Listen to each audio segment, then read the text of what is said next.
Bonjour à tous et à toutes et bienvenue sur ce webinaire. Je suis Sandrine Beaufils, déléguée générale adjointe de la Fédération de l'électronique française, que je vous présenterai dans quelques secondes. Nous sommes ravis de vous retrouver aujourd'hui pour un temps d'échange qui sera consacré à un sujet clé pour l'avenir de notre industrie, à savoir la maîtrise de la chaîne des gaz spéciaux, qui est essentielle au développement de la production des semi-conducteurs en France et en Europe. Alors, juste pour la bonne organisation de notre échange, je vous invite à poser vos questions directement dans le chat. Nous y répondrons avec plaisir à la fin de la séance. Et eh bien, juste avant d'entrer dans le vif du sujet, je voudrais vous présenter, comme promis et très rapidement, la Fédération de l'électronique française, avant de laisser la place à nos intervenants.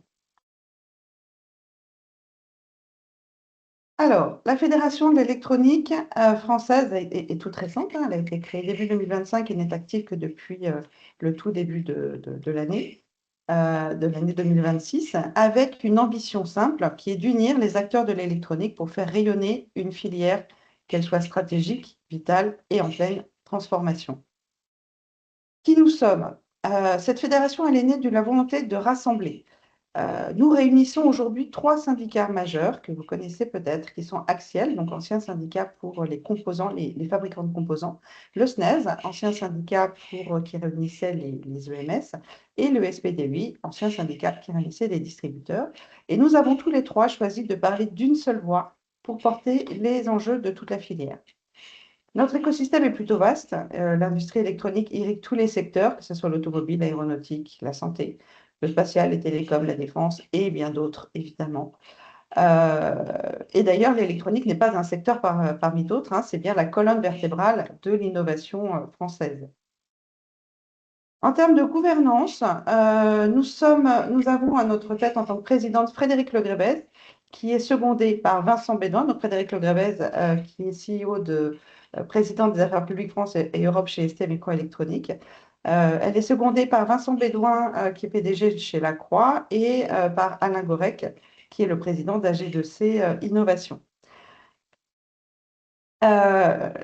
Construire une filière électronique française forte, innovante et durable. Cette vision, pour ça, elle s'appuie sur les axes stratégiques du CSF, donc du Comité stratégique de filière électronique, et elle se décline autour de missions qui sont essentielles, comme engager et rendre visible l'ensemble des membres, promouvoir nos métiers, attirer de nouveaux talents, favoriser les synergies entre les acteurs, qu'ils soient de l'amont ou de l'aval, présenter l'industrie auprès des pouvoirs publics pour défendre ses intérêts, renforcer les compétences et l'attractivité dans un contexte de pénurie de main-d'œuvre et, entre autres, stimuler l'innovation, développer une industrie durable et porter une vision stratégique commune.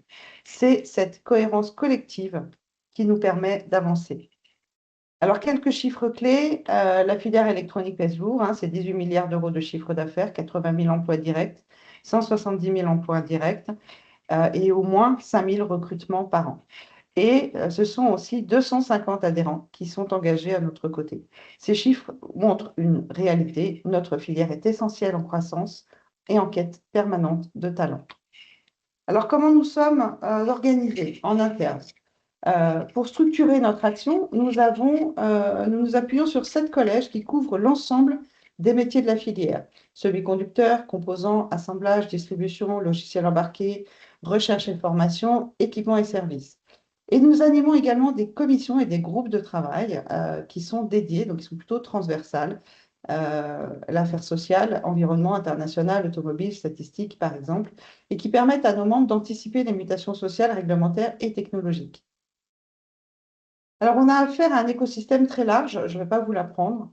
Il est riche, connecté. Nous travaillons avec les institutions publiques, les filières industrielles en amont et en aval, les organisations professionnelles françaises, européennes et internationales, et les pôles et clusters partenaires.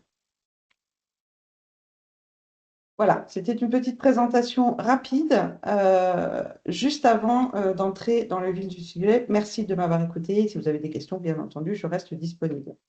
Place maintenant au sujet qui nous intéresse.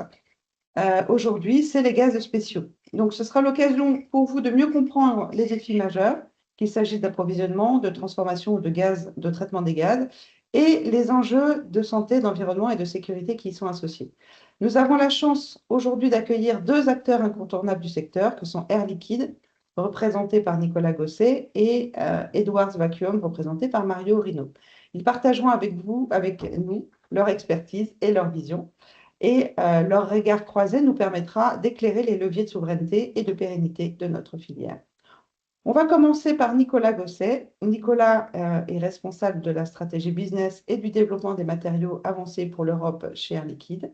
Avec plus de 10 ans d'expérience internationale dans l'industrie des semi-conducteurs, Nicolas est spécialisé dans l'articulation entre l'innovation R&D de pointe et la stratégie commerciale globale.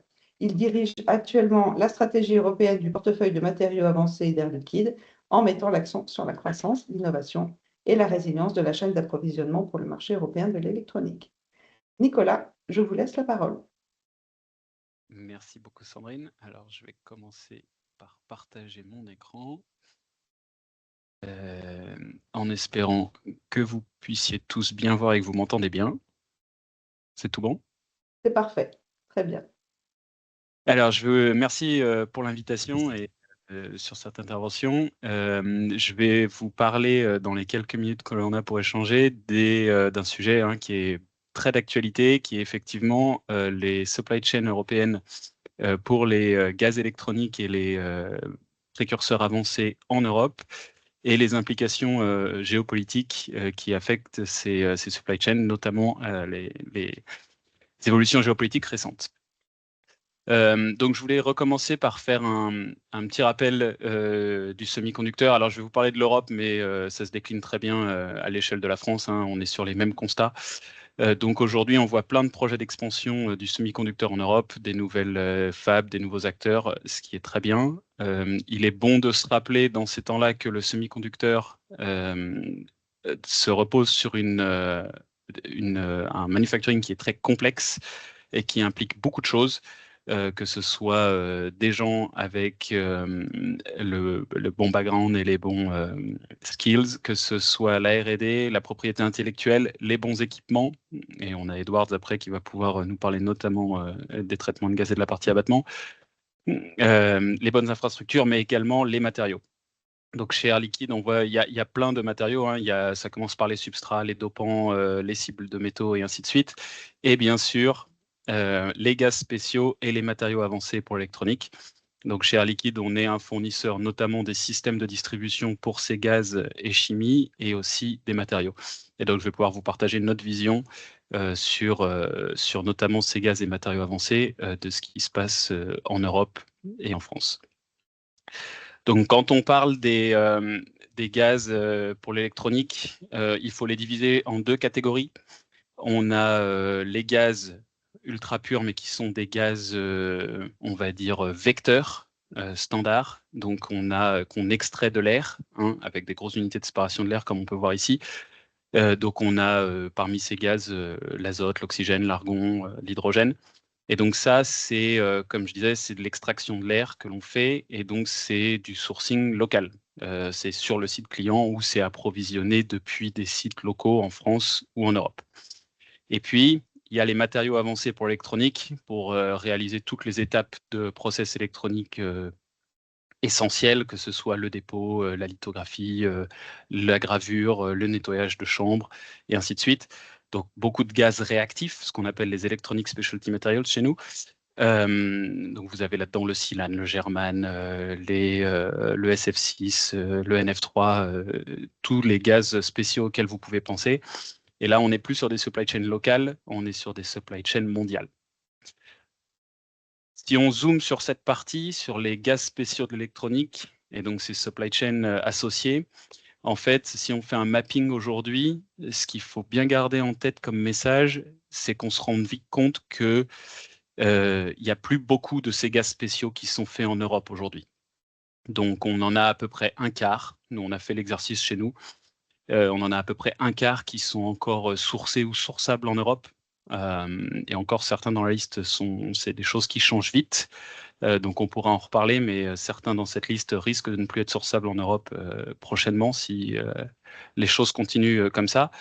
Et donc ça veut dire que plus de 3/4 de ces matériaux, de ces gaz spéciaux, qui sont essentiels pour chaque étape de production d'un semi-conducteur, sont aujourd'hui sourcés en dehors de l'Europe. avec bien sûr un risque critique qui est que si on n'arrive plus à sourcer à un moment donné, pour quelque raison que ce soit, je vais y revenir, il peut y avoir plein de raisons, des conflits, comme on en connaît actuellement, le blocage d'un canal de transit maritime majeur, des choses comme ça, eh bien, c'est une fab qui s'arrête ou des fabs qui s'arrêtent et on n'est plus capable de produire de puces de semi-conducteurs. Donc voilà, il faut être assez conscient de ce constat. Et je vais dire, si on va encore plus loin à propos des matériaux qui servent cette fois à faire ces gaz spéciaux, on se rend vite compte qu'en fait, même si certains de ces gaz spéciaux sont encore faits en Europe, ou que les autres qui ne sont pas faits en Europe sont sourçables dans diverses locations du monde, en fait, les raw materials, donc la matière première qui sert à faire ces gaz spéciaux et réactifs, vient très majoritairement de Chine. Je prends ici deux exemples, le silicone métal et le fluorspar. Donc le fluorspar, c'est ce qui sert à faire tout ce qui est à base de fluor en termes de gaz et de composés réactifs.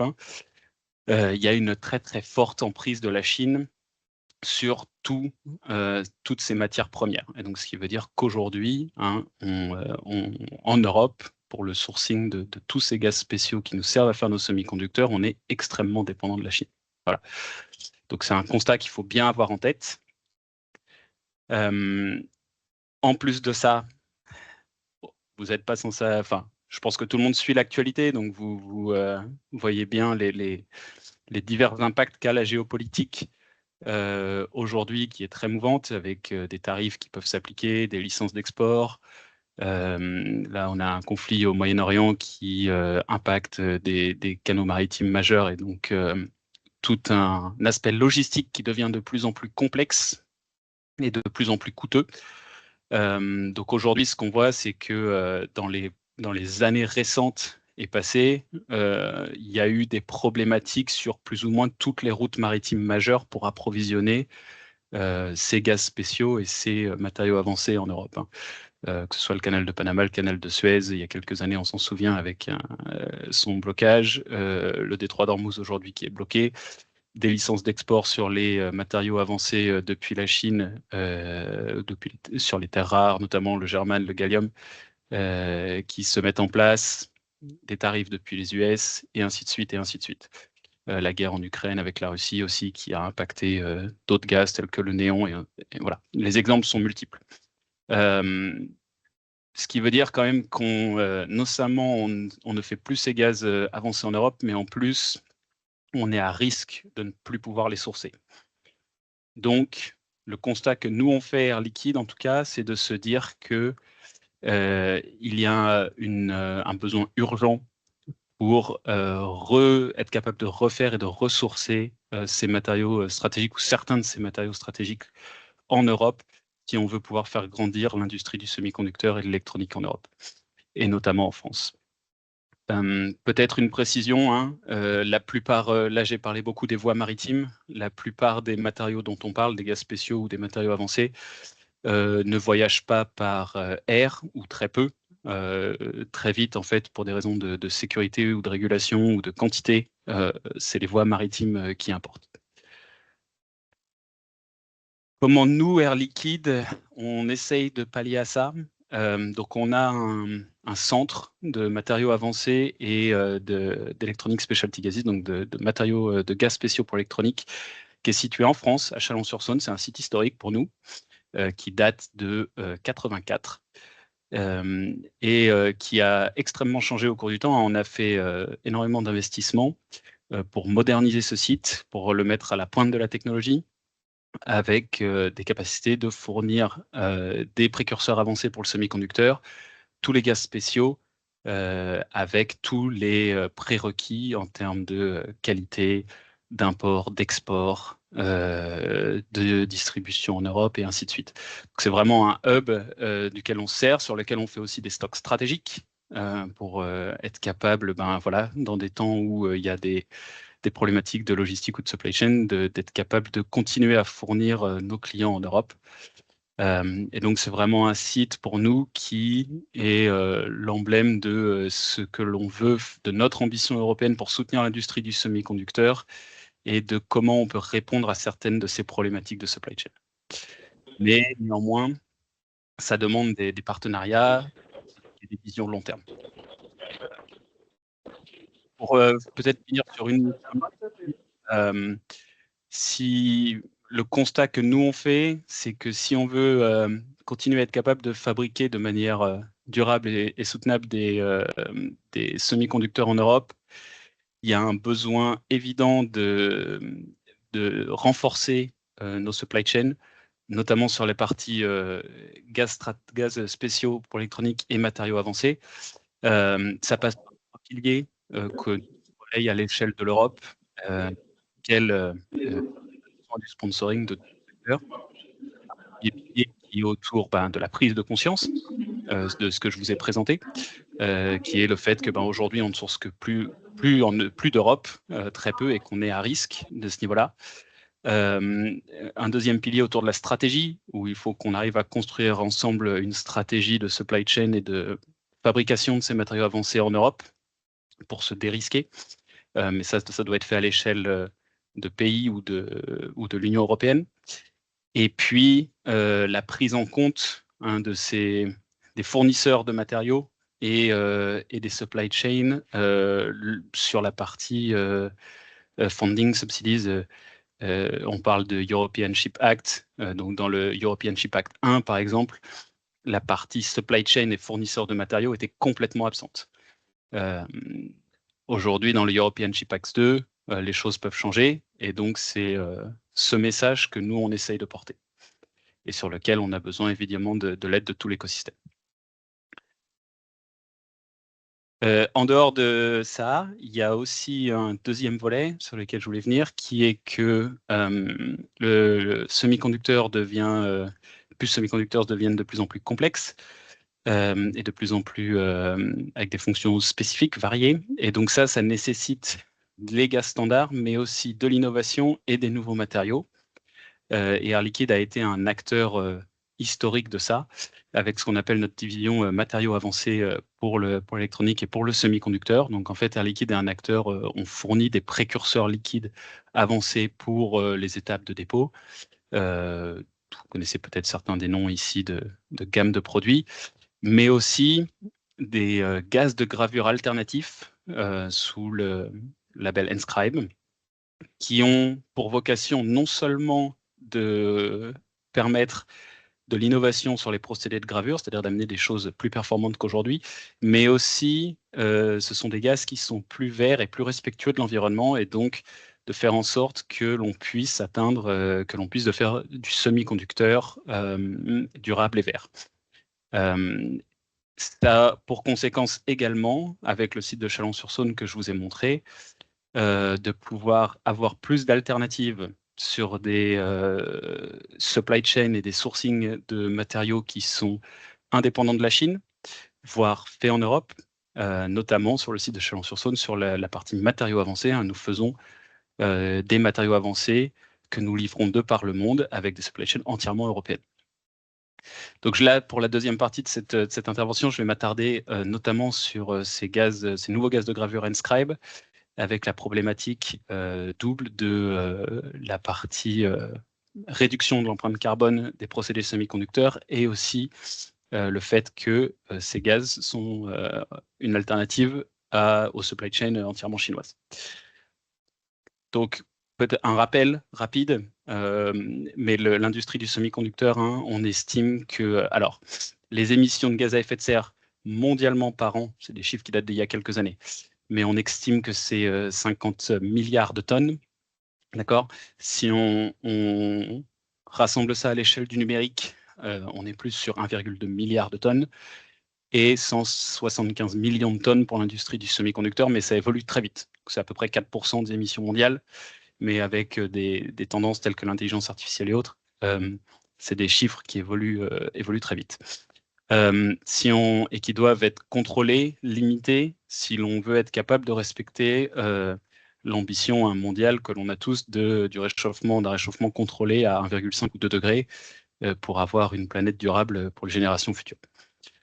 Si on regarde d'où proviennent majoritairement ces émissions dans le semi-conducteur, on se rend compte qu'une partie non négligeable vient des procédés de lithographie, avec notamment l'extrême UV qui a eu un impact conséquent sur les émissions de CO2. Et l'autre gros contributeur, c'est la partie gravure. Parce que la gravure utilise des gaz à effet de serre fluorés, qui représentent une part très significative, comme décrit là, de l'empreinte carbone d'une fab. Et donc, aujourd'hui, la question, c'est comment on travaille là-dessus pour réduire ces émissions avec des supply chains résilientes et des performances équivalentes. Donc, il y a plusieurs axes de travail et plusieurs possibilités. Une des possibilités que je vais vous partager aujourd'hui, c'est l'implémentation de nouveaux gaz de gravure à faible pouvoir de réchauffement climatique. Ça peut aussi passer par l'optimisation des procédés de gravure, bien sûr, et c'est des choses qu'il faut faire. La réduction donc, des étapes process, c'est-à-dire faire du semi-conducteur de manière plus intelligente, mais ça c'est plus difficile avec des architectures qui se complexifient. Et je pense Mario en parlera juste après moi, mais l'amélioration aussi des systèmes d'abattement pour le retraitement de tous ces fluorocarbonés à fort pouvoir de réchauffement climatique. D'abord, il est essentiel de comprendre le problème et donc d'où vient le pouvoir de réchauffement climatique de ces gaz fluorocarbonés tels que le C4F8, le SF6 et le NF3 et tous ceux que vous connaissez. En fait, le pouvoir de réchauffement climatique vient de leur capacité à absorber l'infrarouge. Et donc, notamment, c'est la liaison carbone-fluor qui a une forte absorbance dans l'infrarouge et qui leur donne aussi leur stabilité et donc une très longue durée de vie dans l'atmosphère, d'où leur fort pouvoir de réchauffement climatique. Si on parle, j'ai pas remis les échelles ici, mais je pense que vous savez tous que si on parle du SF6, c'est un pouvoir de réchauffement climatique plus de 23 000 fois supérieur au CO2. Si on parle du NF3, c'est 17 000 fois. Le C4F8 doit être à 9 ou 10 000. Du coup, qu'est-ce qu'on peut faire pour changer ça et pour créer de nouvelles molécules qui soient efficaces en termes de procédés de gravure tout en étant plus respectueuses de l'environnement? Eh ben, on peut commencer, vu que c'est une histoire de structure et de liaison chimique, par justement changer la composition de ces molécules. Donc jouer sur le ratio carbone, fluor, hydrogène, la plupart contiennent de l'hydrogène, et voir introduire de nouveaux éléments pour amener des propriétés spécifiques. On peut aussi jouer sur la structure, la nature des liaisons chimiques, avoir une double liaison, une simple liaison, avoir une molécule cyclique, non cyclique. Et donc, c'est ce qu'on fait chez Air Liquide depuis à peu près 2012. Moi, j'ai travaillé 8 ans sur ce sujet et je vais vous en présenter les résultats juste après. L'autre chose importante à prendre en compte, c'est que le pouvoir de réchauffement climatique d'une molécule qu'on utilise, ce n'est qu'une partie du problème. En effet, cette molécule, après, elle va être utilisée dans un process et en sortie de ce process, il va y avoir des rejets et ces rejets vont passer dans un abattement et un scrubber et puis enfin, à la fin, être rejetés dans l'air. Donc, il faut vraiment avoir une approche qui regarde toute la chaîne d'utilisation de ces molécules. Et c'est ce qu'on essaye de faire chez Air Liquide, donc de ne pas seulement regarder le pouvoir de réchauffement climatique d'une molécule, mais son utilisation complète et son impact complet, en allant de la manière dont elle est fabriquée jusqu'à valider les performances process, mais aussi regarder ce qui sort des chambres de gravure en termes de rejet et comment, alors ça c'est en partenariat principalement, mais comment les systèmes d'abattement traitent ça plus efficacement ou si les systèmes d'abattement actuels sont efficaces pour cela. Je vous présente ici une liste non exhaustive, mais juste pour donner une idée du nombre de molécules, même pas une idée du nombre de molécules, mais de quelques molécules qu'on a pu développer pour différentes applications de gravure, avec des noms de code, bien sûr, en remplacement des gaz standards de gravure qui ont ces problématiques de fort pouvoir de réchauffement climatique. Donc, vous voyez que les molécules qu'on a développées ont des pouvoirs de réchauffement climatique bien inférieurs. Ce sont pour autant des fluorocarbonés ou des hydrofluorocarbonés, ce qui veut dire que d'un point de vue réaction dans la chambre et propriété de gravure, on est sur des choses équivalentes. Donc, on est sur des process qui sont aussi performants, voire plus performants, que ce soit en termes de vitesse de gravure, contrôle des profils, sélectivité.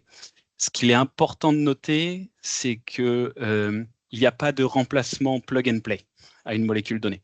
Demain, si vous me demandez qu'est-ce qui peut remplacer le SS6 ou le NF3, ce ne sera pas aussi simple. Il faut regarder quel est le process pour lequel vous l'utilisez, dans quelles conditions, et ainsi de suite. Et c'est bien illustré ici, parce que vous voyez que on peut avoir des molécules avec un très faible pouvoir de réchauffement climatique, et pour autant, selon les conditions dans lesquelles on les utilise, les émissions équivalentes de CO2, les réductions d'émissions équivalentes de CO2 varieront fortement. Et ça, c'est lié à ce que je vais vous dire juste après. Mais globalement, ce qui compte pour mesurer une équivalence en CO2 émis d'un process en utilisant une nouvelle molécule, c'est ce qui va être émis à la sortie du process. Donc, vous avez ici un exemple sur un process utilisant classique de gravure utilisant du CHF3, ici à gauche, où vous voyez que en fait, à l'issue d'un process comme ça, ce qui sort principalement de votre équipement de gravure, c'est du CHF3. Et le pouvoir de réchauffement climatique du CHF3 est de 14 600, donc c'est forcément pas très bon. Plus un tas d'autres choses, dont un peu de CF4 qui n'est pas très bon non plus. Et quand on regarde ce qui sort, ce qui est émis d'un tool de gravure à l'issue du process sur un gaz, sur un process qui a utilisé une molécule alternative qui est ici nommée Air Liquide 1, et ben vous vous rendez compte que c'est la molécule Air Liquide 1 qui est principalement émise à 45%, beaucoup moins de CHF3, plus de CF4, et la molécule Air Liquide 1 ayant un pouvoir de réchauffement climatique inférieur à 1, bien sûr, vous réduisez énormément vos émissions équivalentes de CO2 à l'issue du process par plus de 97%. Pour conclure cette intervention, donc je voulais juste rappeler ces gaz avancés. Une chose que j'ai oublié de dire, mais la molécule Air Liquide 1, elle est notamment sourçable sur une supply chain complètement indépendante de la Chine. Mais ces matériaux avancés, il faut bien garder en tête qu'il n'y a pas de solution plug and play. C'est des choses qui doivent s'étudier au cas par cas, ce qui veut dire qu'il faut trouver des nouveaux modes de coopération. C'est des choses qui prennent du temps, hein. Redévelopper un process de gravure, ça prend des années, et ça nécessite que l'écosystème travaille tous ensemble, mais ça peut faire une différence majeure. Il faut aussi se souvenir que le pouvoir de réchauffement climatique n'est qu'un seul aspect du process que vous essayez d'améliorer. Il faut regarder ce qui est mis à la fin et les émissions de CO2 équivalentes. Et puis, la manière dont on va gérer ce qui sort de ces tools, donc l'abattement, l'efficacité de l'abattement, et ainsi de suite, l'amélioration des process, tout ça importe. Il n'y aura pas juste remplacer le CHF3, le SF6 ou le C4F8 ne suffira pas seul. Donc, c'est toute une solution à bâtir ensemble. Tout comme pour être capable de ressourcer de manière durable des molécules avancées et des gaz spéciaux en Europe et faire grandir l'industrie du semi-conducteur. Et voilà, avec ça, j'en terminerai ici.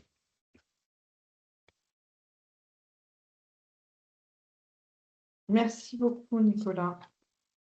N'oubliez pas, si vous avez des questions, de les mettre dans le chat pour que nous y répondions après l'intervention de Mario, qui va suivre.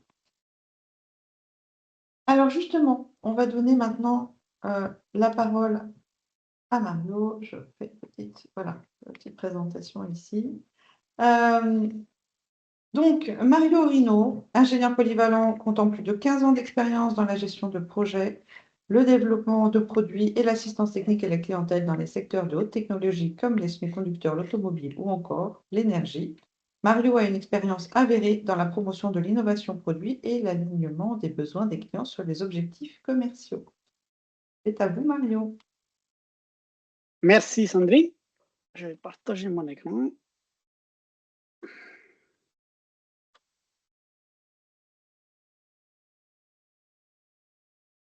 Voilà. Vous voyez mon écran? C'est parfait. OK. Bon, bonsoir à tous. Donc, comme continuation de la présentation de Nicolas, qui a bien expliqué les soucis liés à l'approvisionnement des gaz dans le monde du semi, moi, je vais vous parler plutôt de qu'est-ce qu'on fait avec ces gaz une fois qu'on les a utilisés. Donc, c'est plutôt le traitement du gaz. Voici un petit résumé de quoi on va parler. Donc, on va regarder tout d'abord où on les utilise, ces gaz, dans les SMI, quel est le chemin qu'ils vont prendre à l'intérieur de l'industrie. Et ensuite, on va les classer par des catégories par rapport au type de danger qu'ils représentent. Donc, danger pour la santé, la sécurité et l'environnement. Et ensuite, on va regarder quelles sont nos options de destruction de ces gaz, donc les modalités d'abattement, et qu'est-ce qui va rester en sortie comme rejet. Donc, dans l'industrie, ici, je vous représente un peu un petit schéma très connu de qu'est-ce qu'il y a dans une fab de semi-conducteurs.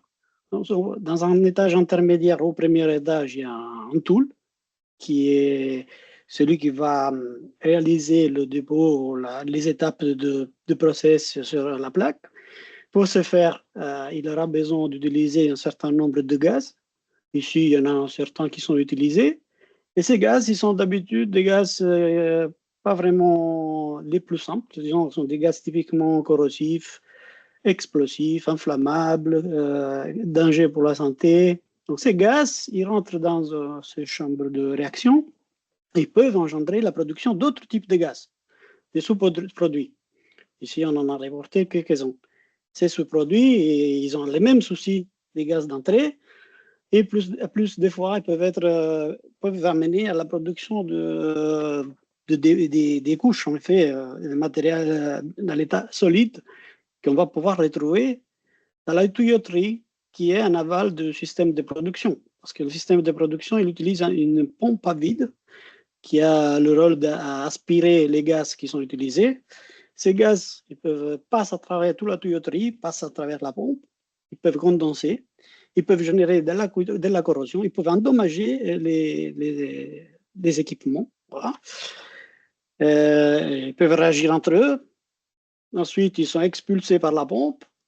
Et en dernière étape, on a ce qu'on appelle un système d'abattement qui récupère ces gaz avec l'objectif de les détruire et les transformer dans quelque chose qui est moins dangereux, avant de les faire sortir aux petits oiseaux dans l'environnement.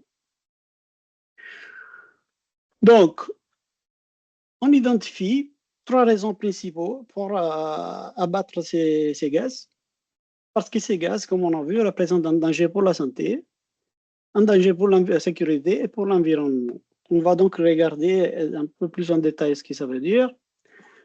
Comme ils sont dans l'état gazeux, ils représentent un problème de santé parce qu'ils peuvent être inhalés. Effectivement, il y a une référence qui nous indique à quel niveau de concentration commence à être dangereux pour la santé humaine. Il y a 2 niveaux qui sont plutôt bien connus. Un, c'est connu comme la TLV, ou VLEP en français. Ça représente la valeur limite d'exposition professionnelle. Donc, professionnel, ça vous fait entendre pourquoi il est moyenné sur 8 heures. Ça représente une journée de travail. C'est une valeur à laquelle on peut être exposé pendant 8 heures. Voilà. Il y a un autre niveau qui est bien plus rapporté à une durée de temps beaucoup plus faible, donc 30 minutes, représente une concentration à laquelle une personne exposée, au bout de 30 minutes, commence à avoir des symptômes et qui peuvent lui empêcher de s'enfuir ou de se mettre à l'abri. Voilà. Donc ici, à droite, dans ce tableau, on reporte un peu certaines valeurs de TLV pour des gaz qui sont normalement utilisés dans le monde des semi-conducteurs. Ils sont reportés en unité, en partie par million. Donc, on parle vraiment de très, très faibles concentrations et pourtant, ils sont déjà dangereux quand ils sont inhalés. Et ils sont classés aussi par rapport au type d'applications qui sont utilisées. Donc, on a du dépôt pour faire des couches, de l'implante, de la gravure. Et donc là, par exemple, pour jeter un œil sur certaines valeurs, donc là, vous connaissez bien l'arsine qui est utilisé dans le processus d'implante, qui a un niveau de T élevé à 0,005 parties par million. Vous comprenez que c'est quelque chose qui est très dangereux. Il ne faut pas le laisser sortir dans l'environnement où il ne peut pas être inhalé par une personne. Au contraire, on a des gaz qui sont moins dangereux, comme l'N2E. De ce point de vue, il n'est pas dangereux pour la santé, mais c'est un gaz à effet de serre. Donc, il y aura d'autres raisons pour abattre un gaz. Hein. Ce n'est pas juste pour la santé, comme on a pu déjà voir avec Nicolas. Certains gaz, ils sont reportés à concentration massique. Ils font référence, c'est plutôt des précurseurs métalliques, ils font référence typiquement au métal, à la nocivité de la respiration du métal. Donc, ces gaz, bien qu'ils font référence à une concentration et on pourrait les diluer pour réduire la concentration, en effet, il faut les détruire. La dilution, ce n'est pas toujours une option. Dans certains cas, ça coûte très cher. Dans certains cas, ce n'est pas possible. L'autre raison pour laquelle ils sont considérés dangereux, c'est qu'ils sont très réactifs. Et quand je dis qu'ils sont réactifs, c'est que les réactions entre eux peuvent générer une explosion, peuvent engendrer du feu. Et le feu et l'explosion peuvent aller détruire les installations et s'il y a des personnes à proximité, ils peuvent tuer des vivants. Donc, en effet, c'est un danger. On parle de sécurité qui met en danger aussi la santé des personnes. L'autre côté, c'est que comme ils sont très réactifs, en particulier avec l'eau, ils peuvent générer de la corrosion. Une corrosion, mise à part avoir des dégâts sur les installations, peut générer des fuites. Une fuite, quand on pense à une fuite, remettre en contact un gaz explosif avec de l'air, ça revient encore une fois au problème d'explosion. Donc, encore une fois, jusqu'à quel point on commence à introduire une référence, jusqu'à quel point ils sont dangereux et pourquoi, quand on parle d'explosion. Il y a référence de danger dans le cas de l'explosion, que c'est la LEL, ça représente, quand on a un mélange de gaz, ça représente la concentration minimale de gaz qui peut s'enflammer et qui peut s'exploser. En conséquence de ça, on peut penser qu'encore une fois, la dilution pourrait être une solution. Ben, effectivement, la dilution ferait baisser cette concentration et pourrait être considérée comme une solution. Mais bien que la molécule reste dans l'air et en plus, on sera en protection juste à partir du point d'injection de la dilution. Avant la dilution, on sera toujours en danger.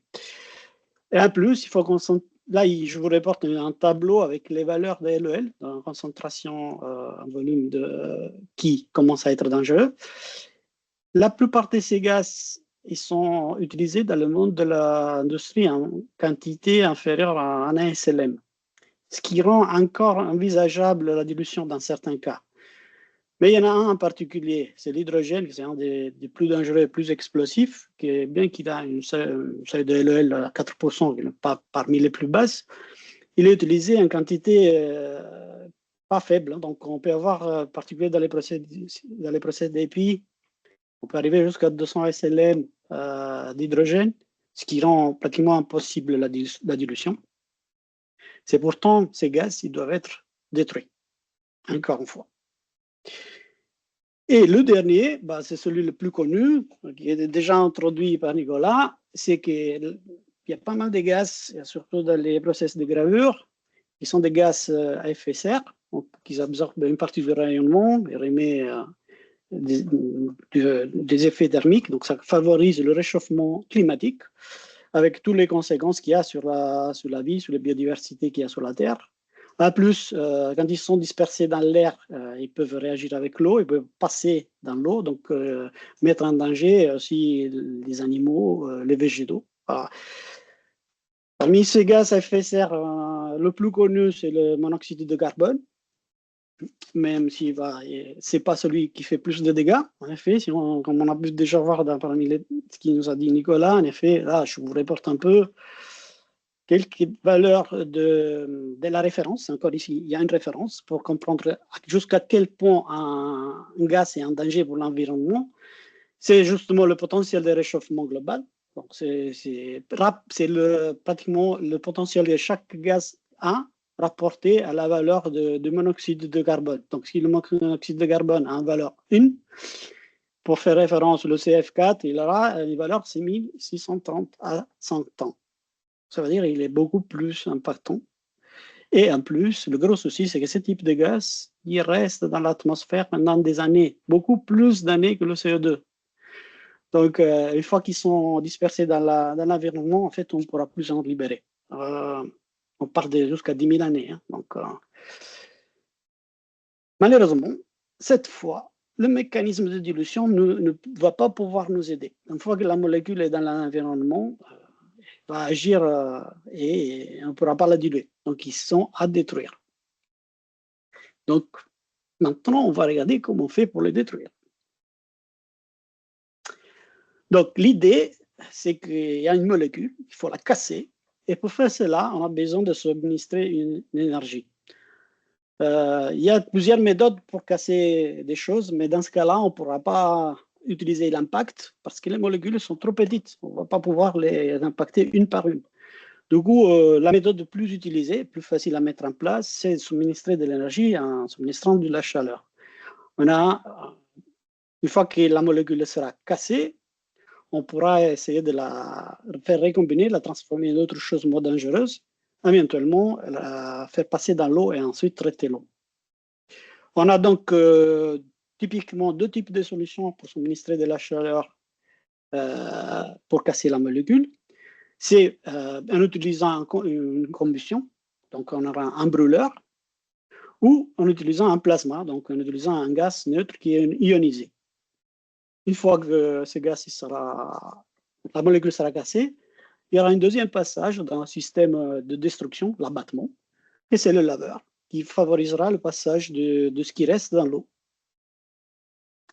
Donc, en détail, quand on va regarder la première solution, donc on a un couplage d'un brûleur avec un laveur. Dans ce cas-là, l'énergie utilisée vient de la combustion d'un gaz, donc c'est le méthane. Comme ça marche, considérez qu'en amont de cette image, pour ça c'est le système d'abattement, il y a le tool, ensuite il y a la pompe, chaque pompe est reliée à une chambre. Une fois le gaz sort de la pompe, il peut rentrer dans cet abattement. Donc il y aura une entrée pour chaque pompe, par exemple. Le gaz, il rentre dans l'abattement. Selon le type de gaz, il peut y avoir un pré-mélange avec d'autres gaz, mais ensuite, il passe dans une zone de combustion où la haute température casse la molécule. Il passe ensuite dans une série de zones qui ont l'objectif de commencer à rattraper des premières molécules et les faire passer dans l'eau. Et l'autre objectif, c'est de commencer à refroidir les gaz. Parce que toute la structure n'est pas faite de métal. Une partie de la structure est faite en plastique. Donc, il faut refroidir les gaz pour éviter que ça fonde la partie en plastique. Donc, ensuite, les gaz, ils passent dans une autre section où il y a une brumisation, une sorte de grosse douche qui favorise le rattrapage de toutes les molécules qu'on a décomposées pour ensuite les faire passer dans l'eau. Donc là, il y aura un gros tank, un gros réservoir d'eau qui est vidé et rempli en continuation avec une certaine fréquence, de façon de pouvoir le vider et le remplir avec de la nouvelle eau fraîche. Et les gaz qui restent en sortie, ils sont normalement nettoyés et sont donc, il est possible donc de les remettre dans l'atmosphère. L'autre combinaison, c'était avec un plasma. Donc, dans ce cas-là, l'énergie utilisée vient de l'électricité utilisée pour ioniser un gaz neutre. Mais le mécanisme est le même. Considérez toujours une chambre connectée à une de ces entrées. Dans cette zone, il y aura une réaction et les autres parties seront utilisées pour le passage dans l'eau, le refroidissement des gaz. En sortie de scrubber, il y aura donc une eau qui sera à traiter. Une sortie d'abattement.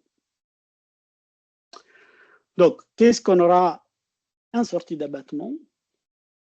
Quand on a bien configuré le système, voilà, et quand tous les gaz sont connus et donc le système est bien configuré, on garantit que la sortie des gaz en sortie du système, ils seront donc inférieurs à la seuil élevée dont on a parlé avant. Donc, ils ne constituent pas un danger pour la santé. Ils seront, en cas de gaz explosifs, ils seront inférieurs à la seuil d'inflammabilité, d'explosion. Donc, il n'y aura pas de danger de sécurité ou d'explosion. Et la destruction des gaz à effet de serre, elle sera dans l'intervalle entre 70 et 99,9% selon le type de gaz, selon le type d'abattement. Donc, on garantit que les gaz qui sortent dans l'atmosphère, dans l'environnement, ne sont plus dangereux. Il y aura des rejets dans l'eau, donc l'eau sera acide, donc il sera à traiter avec des solutions d'hydroxyde de potasse ou de sodium. Et il y aura des particules, donc il faudra mettre en place des filtres à particules pour les poudres. Donc, en conclusion de ce qu'on a pu voir, c'est que les gaz qu'on utilise dans le monde des semi-conducteurs, ils sont effectivement présentent des risques qu'on a pu identifier dans 3 catégories, santé, sécurité et environnement, que l'abattement est nécessaire pour protéger les personnes et les installations, et l'environnement aussi, pareil. Qu'il existe des technologies qui aujourd'hui nous permettent de faire cela, donc qui se basent sur le mécanisme de brûleur plasma-laveur, et qu'une fois qu'on a mis en place un système d'abattement proprement dimensionné, on se garantit que les rejets seront inférieurs à la TLV, qu'on a discuté de quoi il s'agit, inférieurs à la LEL, et qu'en termes d'impact sur l'environnement, ils seront d'instruits jusqu'à 99,9%. Donc, en conclusion, la gestion efficace de ces gaz contribue à la sécurité du site et la réduction sur l'impact environnemental. Et pour cela, j'ai fini.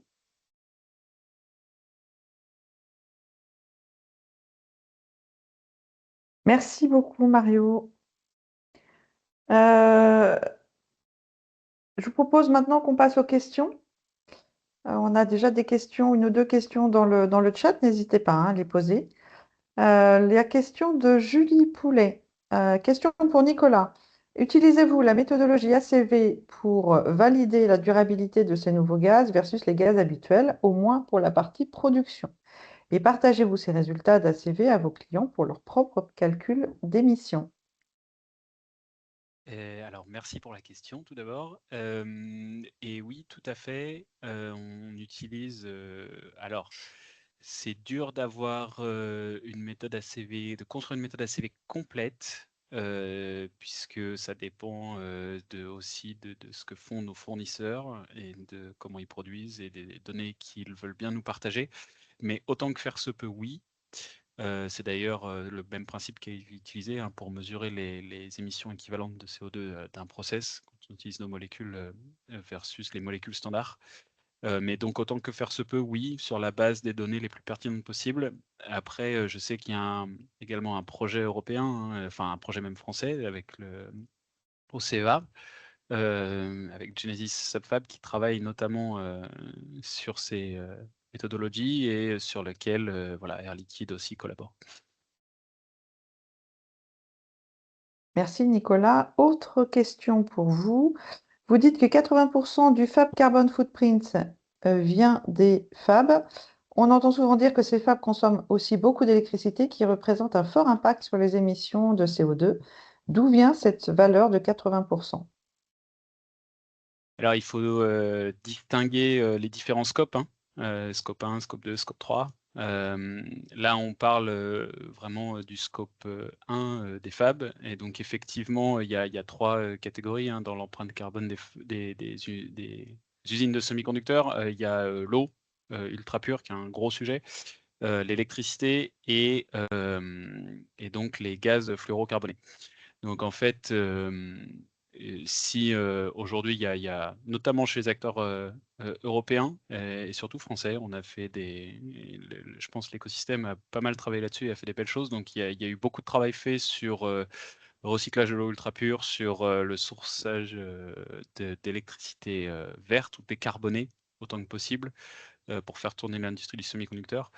Mais quand on exclut donc ces 2 parties, ce qui reste après ça, donc c'est principalement les gaz fluorés. C'est de là que vient cette valeur. L'émission de ces gaz à fort facteur d'aspect, de pouvoir de réchauffement climatique, pardon. Merci Nicolas. Encore une question. Est-ce que les nouveaux gaz de gravure présentés sont déjà utilisés en production ou sont-ils toujours à l'état d'étude? Les 2. Donc, on a lancé notre gamme de produits Enscribe en 2012 avec des succès commerciaux dans les années qui ont suivi. Je pense que 2012-2013, c'était l'introduction du dernier gaz standard que devait être le CH3F dans les procédés semi-conducteurs.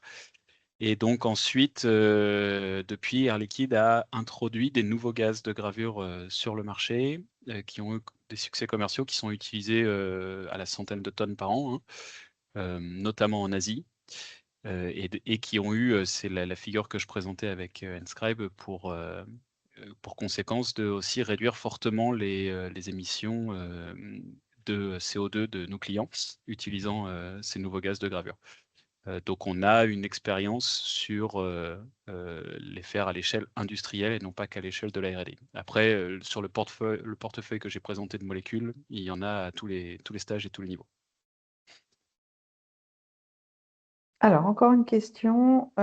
Concernant les gaz à faible GWP développés par Air Liquide, comment est évaluée la compatibilité avec les équipements industriels? Et merci à nouveau pour la question. Donc, on l'évalue de plusieurs manières. On l'évalue en interne, tout d'abord. Donc, en fait, quand on développe des nouveaux gaz de gravure, on s'assure de leur compatibilité avec les matériaux standards utilisés dans le semi-conducteur, que ce soit sur la partie piping. Donc, est-ce que c'est compatible avec les lignes de gaz? Est-ce que c'est compatible avec les MFC? Est-ce que c'est compatible avec les matériaux des chambres? Donc, on fait des tests de compatibilité chez nous en interne. Et puis, bien sûr, après, on collabore énormément avec les équipementiers également. Et puis, avec les fabricants de pompes, d'abattements comme Edwards, pour vérifier toutes ces choses-là. Mais c'est des données qu'on fournit. On fournit également les données, on collabore avec tous les gens qui font les détections de gaz pour la partie sécurité. Et on fournit également ces données en vous recommandant les détecteurs de gaz qui sont compatibles et la bonne manière de les utiliser. Merci de nouveau, Nicolas. Encore une question, cette fois-ci pour Mario. Quelles sont les pistes d'amélioration des systèmes d'abattement, réduction de la consommation d'énergie, recyclage des gaz possibles?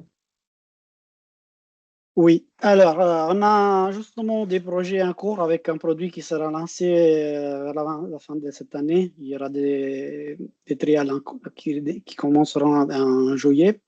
C'est un produit qui a une révision de ce que je vais partager l'écran comme ça. Ça va être un peu plus clair.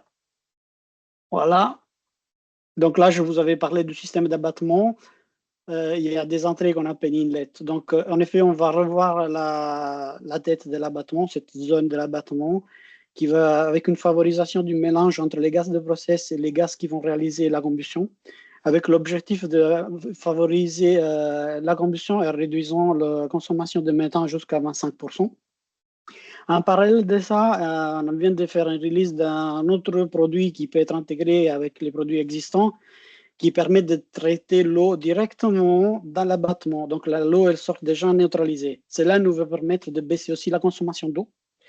Et en théorie, va même permettre aux clients de ne pas devoir plus neutraliser l'eau en sortie. Donc, ça fait une réduction de la consommation d'eau et du traitement qui sont ensuite.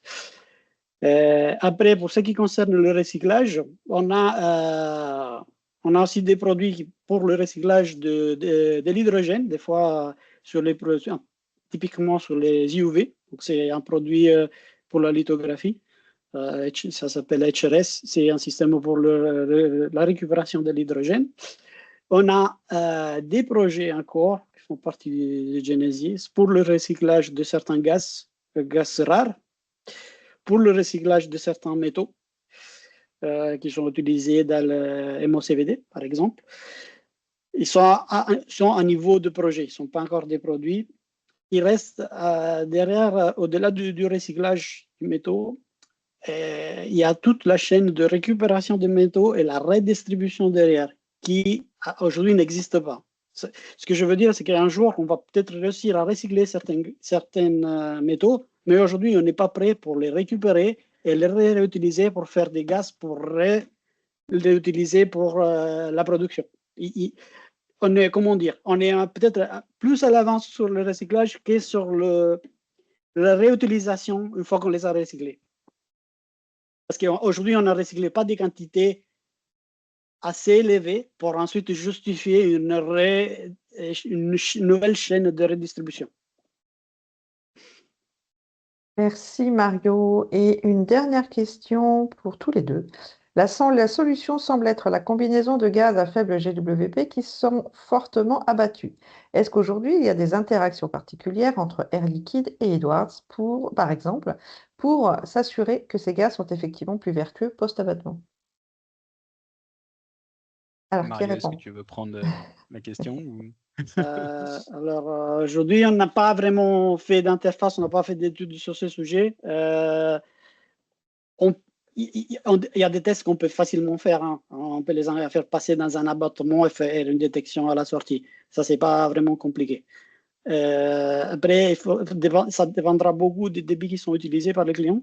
Nous, on définit un système par rapport à des débits d'utilisation et on garantit tout ce que je vous ai raconté tant que l'abattement est correctement dimensionné. Et je ne connais pas les débits qui sont utilisés et quel est l'effet, mais c'est quelque chose, c'est une étude qui sera faite sûrement le jour que ces gaz ils seront utilisés. Je vais juste compléter la réponse de Mario. Je sais qu'il y a des discussions entre Air Liquide et Edwards sur ces thématiques à l'échelle du monde, pas forcément à l'échelle de la France ou de l'Europe, donc pas sur les mêmes aspects en direct, mais effectivement on discute, on est deux acteurs majeurs du semi-conducteur, donc on discute ensemble. Et au-delà de ça, je pense qu'on est tous les deux parties prenantes du projet que je mentionnais à l'échelle européenne avec Genesis Subfab, qui ont pour vocation d'étudier ça d'un point de vue global. Et donc, bien entendu, on collabore aussi dans le scope de ce projet. Merci à tous les deux. Et une dernière question pour Nicolas. Vous avez détaillé l'innovation du gaz Inscribe avec une supply chain basée en Union européenne, mais pour les gaz avec deux principales matières premières venant de Chine, quels sont les forecasts de retard sur la supply chain actuelle avec le blocage du détroit d'Ormuz? Alors, je suis pas sûr de comprendre intégralement la question. Aujourd'hui, sur les gaz fluorés, il n'y a pas de blocage au niveau du détroit d'Ormuz parce qu'en fait, ce qui vient de Chine passe par le cap de Bonne-Espérance, donc au sud de l'Afrique, ne passe même pas par le canal de Suez, en tout cas en ce qui nous concerne. Et donc, on voit des problématiques de coûts de transport qui s'accroissent très fortement et de délai, mais pas de blocage.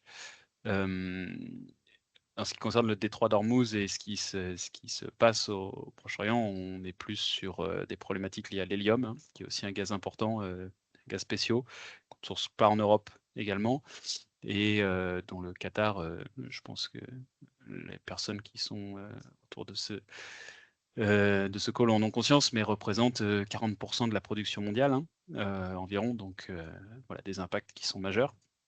En termes de ce qui n'est plus sourçable en dehors de Chine aujourd'hui, on a déjà quelques exemples. Hein. Sur les gaz spéciaux, le CHF3, aujourd'hui, plus possible de sourcer du CHF3 en dehors de la Chine. Et la liste, il y a quelques autres gaz aussi concernés. Et la Chine est aujourd'hui un des seuls pays qui investit massivement dans la fabrication de ces gaz spéciaux. Donc cette liste ne va faire que s'allonger si on ne fait rien. Merci beaucoup. Ces dernières questions concluent donc ce webinaire, cette séance. Merci à toutes et à tous pour votre participation. Avant de nous quitter, j'ai une information quand même importante. Le replay de ce webinaire vous sera envoyé dans quelques jours et les présentations de nos deux intervenants afin que vous puissiez revenir sur les points clés et les partager au sein de vos équipes. Encore merci pour votre attention et votre engagement. Nous restons bien évidemment à votre disposition pour poursuivre ces échanges et nous vous donnons rendez-vous très bientôt pour de prochains événements. Très belle fin de journée à toutes et à tous.